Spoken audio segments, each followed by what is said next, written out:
Hujambo na karibu sana mtazamaji wa Zone Media. Jina langu naitwa Victor Moshi na hapa nina taarifa moja kwa moja kutokea nchini Iran, ambapo taifa la Iran limelaani mpango wa Israel kuimeza ukingo wa magharibi na umetaja kama ni hatua ya kikoloni na ukiukwaji wa haki za binadamu. Wizara ya mambo ya nje ya Irani imelaani vikali uamuzi wa bunge la Israel kupitisha mswada wa kuunganisha rasmi ukingo wa magharibi kuwa sehemu ya ardhi ya Israel, ikisema ni ukiukwaji wa wazi wa mkataba wa Umoja wa Mataifa na muendelezo wa ajenda ya kikoloni na upanuzi wa utawala wa Kizayuni.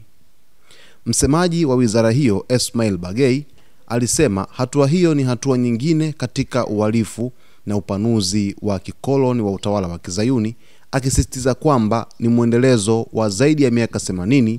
ya kukandamiza haki ya Wapalestina ya kujitawala.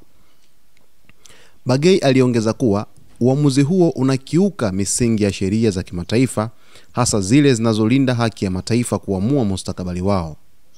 Aidha, alieleza kuwa ukiukwaji wa haki za binadamu unaoendelea katika ukingo wa magharibi unakwenda sambamba na mauaji ya halaiki yanayoendelea Gaza, na kwamba sera za Israel, ikiwemo ndoto ya Israel kubwa, ujenzi wa makazi mapya ya walowezi na sheria mpya zinazopitishwa na Senate ya Israel, zote zinaonyesha mpango wa kutekeleza usafishaji wa kikabila katika maeneo yote yanayokaliwa kwa nguvu. Bagei alisisitiza kuwa hali hii inaongeza wajibu wa jumuiya ya kimataifa kuchukua hatua madhubuti kuzuia kufutwa kwa taifa la Palestina kisiasa na kihistoria. Ismail Bagei alizitaka nchi za Kiislamu na jamii ya kimataifa kuchukua hatua za haraka kukomesha uchokozi wa wazi wa Israel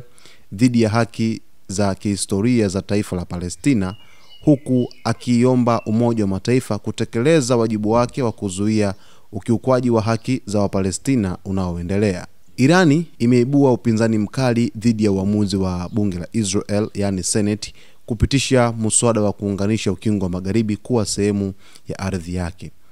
ambapo kwa mujibu wa Tehran, hatua hii wameeleza kwamba ni ukiukwaji wa wazi wa mkataba wa Umoja wa Mataifa na ni muendelezo wa siasa za kikoloni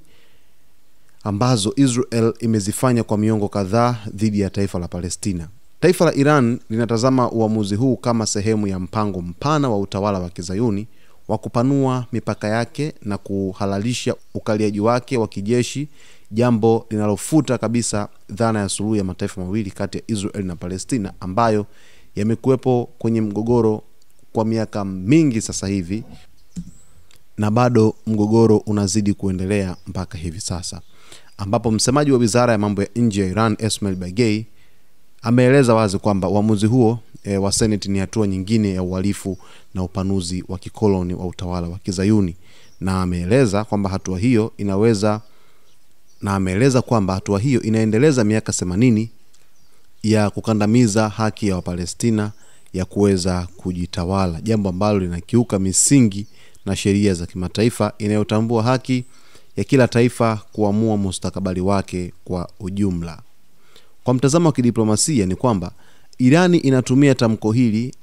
kujipa nafasi ya kuwa mtetezi mkuu wa haki za Wapalestina ndani ya ulimwengu wa Kiislamu na kulaani ukimya wa mataifa mengine kuhusu kinachoendelea katika ukingo wa magharibi. Tehran pia inaziona hatua za Israel kama changamoto kwa jumuiya ya kimataifa, hasa Umoja wa Mataifa ambao umeshindwa kuchukua hatua thabiti kuzuia uhalifu huu. Wakati huo huo, pia Irani inatoa wito kwa nchi za Kiislamu kuungana na kuchukua hatua za pamoja na kuzuia kile inachokiita ufutaji wa kihistoria wa taifa la Palestina. Kwa upande wa athari za kisiasa na kimataifa, uamuzi huu wa Senate unaweza kuibua mivutano mikubwa zaidi Mashariki ya Kati, kuimeza ukingo wa magharibi, kutayarishia kifo rasmi cha mpango wa mataifa mawili, na hivyo kuongeza uwezekano wa machafuko mapya katika ukingo wa magharibi kati ya Palestina pamoja na Israel, ambayo sasa Irani, ambayo tayari ni mpinzani mkubwa wa Israel, inaweza kutumia tukio hili kuongeza ushawishi wake wa makundi ya upinzani kama Hamas na Islamic Jihad. Kwa ujumla, hatua hii ya Israel inaashiria si tu upanuzi wa kikoloni, bali pia vita vya kisiasa, kisheria, kihistoria kuhusu hatima ya taifa la Palestina. Hatua ya bunge la Israel, yani Senate, kuweza kuidhinisha rasmi kabisa kwamba Israel iweze kuichukua ukingo wa magharibi ni hatua mbaya kuliko, kwa sababu huenda yale makundi ya upiganaji pale nchini Palestina yakajitokeza kwa kiasi kikubwa sana kupingana na taifa la Israel endapo sasa linakwenda kwenye mchakato wa kuweza kuchukua ukingo wote ule wa magharibi, jambo ambalo linachukuliwa kama ni hatua ambayo si nzuri, hatua mbaya ambapo inaiweka Mashariki ya Kati katika vuguvugu zito kwelikweli, na mustakabali wa vita unaweza ukaendelea licha ya sitisho la mapigano ndani ya ukanda wa Gaza. Katika ukingo wa magharibi kumekuwepo kuna cases nyingi ambazo zimekuwa zikiripotiwa na vyombo mbalimbali vya habari vikionyesha ni kwa jinsi gani ambavyo raia wa Palestina ambao wamekuwa wakiishi katika ukingo wa magharibi wamekuwa wakivamiwa na walowezi wa Israel ambao wameanzisha makazi yao huko baada ya Israel kutoa baadhi ya maeneo ukingo wa magharibi, na mwisho wa siku kuweza kuidhinisha, na mwisho wa siku wameidhinisha kupitia bunge la Israel, yani Senate la Israel. Sasa baada ya zile cases nyingi kuweza kutokea, zilikuwa ni dalili ambazo tayari Israel imekwisha zionyesha dhidi ya kuweza kukalia kimabavu ukingo wa magharibi kwa ujumla, ambapo sasa inakwenda kutoa fursa mpya, lakini na picha mpya na mtazamo mpya dhidi ya utaratibu ambao taifa la Israel unakwenda kuanzisha katika ukingo wa magharibi, kwa sababu fursa ambayo wa Israel wataipata ni kuweza kupanuka kwa maeneo ya taifa la Israel kwa ajili ya shughuli mbalimbali za uzalishaji, lakini kuna athari pia ambazo ni athari hasi ambazo zinaweza zikasababisha mapigano kuweza kuibuka tena baina ya taifa la Israel dhidi ya makundi ya wapiganaji katika taifa la Palestina, kwa sababu hawataweza